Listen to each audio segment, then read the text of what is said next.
Sir, klaruhin ko lang kanina yung sinabi nyo dun sa propaganda. Tingin nyo, sir, propaganda lang talaga ng China yung itong gentleman's agreement? I really believe so. I really believe so that it's just a plain, simple propaganda of the Chinese government.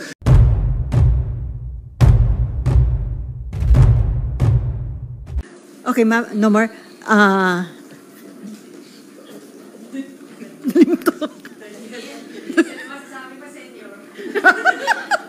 Simplicia. Daniel. Sir, good morning. Sir, Hi, sir. sinabi nyo na nga gusto nyo gusto nyo magkaisa na lang doon sa usapin ng West Philippine Sea. Sorry. Gusto nyo, sir, Magkaisa. di ba magkaisa na lang? Kaisa. Pero sir, meron kasing resolution si Senator Risa Hontiveros, pero doon sa gentleman's agreement, paano pong aaktuhan ng Senado pagbalik po nyo sa session? We'll definitely talk about it. No, it's a valid concern by Senator Risa, but there are also issues with other senators. Na ayun nga, ako ang appeal ko talaga is look into this, no? If you wanna do executive session, okay lang din sa akin. Ayokong pangunahan yung ating mga kasamahan dito sa Senado.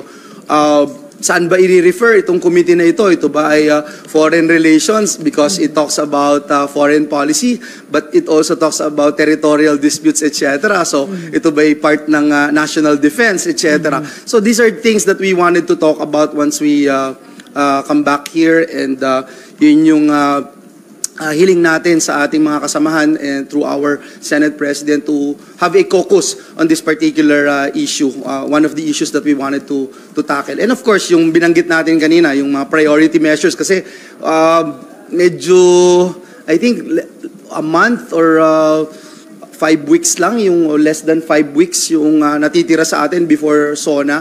So, if you're talking about 5 or 6 landmark legislations, medyo mabigat po yun, no? Yung kailangan talaga na itackle mo, yung ngayon nandyan na at least in the period of interpellations and debates already on the floor. Kasi yung iba na priority measures which are still in the committee level, medyo mahirap itackle yan at sabihing may pag-asang pumasa before the State of the Nation address. Pero sir, considering na national security yung involved dito, Yes. dapat daw ba sa isang public hearing i-discuss yun tungkol dun sa... That's something that we should talk about, and you are right. It's a part of national security, as we mentioned a while ago, and I think it's very clear, it's crystal clear na yung mga nangyayaring gulo tungkol sa West Philippine Sea ay may kinalaman dyan yung kalaban natin sigurado. Pinag-aaway-aaway tayo, habang nagsasalita tayo ngayon sa harap ng camera, alam natin na may mga nakikinig po dyan, alam natin na ang bawat galaw ng pamahalaan pinagmamatyagan at yun nga ang nakakainggit sa kanila is lahat. If you do this, may strategy na sila. If you take this path, may strategy na sila. So, I pray na meron na rin tayong ganun, no? And who knows, mas maganda na meron na tayong ganun na siguro hindi lang natin alam. But importante that we are united in this particular issue. Again, let's talk about anything, debate about anything. We can agree to disagree with anything, but not on the West Philippine Sea.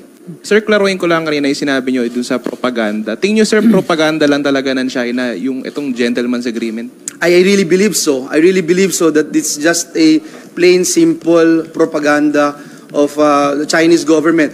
And look at the ambassador, di ba? Kung ano-ano na naman yung sinasabi niya, di ba? Na may 1, 2, 3 na naman siya. Come on. This is not the first time that we caught him lying, di ba? And that's why we were saying na dapat palitan siya, ibalik siya doon sa Beijing. So ako, wala akong kaduda-duda that this is part of their plan. This is part of their strategy. So let's not fall into their traps. Pero ano ba nangyayari, sir? Well, we are somehow falling into the trap of this bullying nation. Lahat nagsasalita na, I mean, lahat biglang naging eksperto, no? Pakiusap ko lang, konting yuko lang at minsan hindi natin talaga alam lahat eh. We can learn from each other. We have a pool of experts we can tap, and I'm sure they are in a much better position to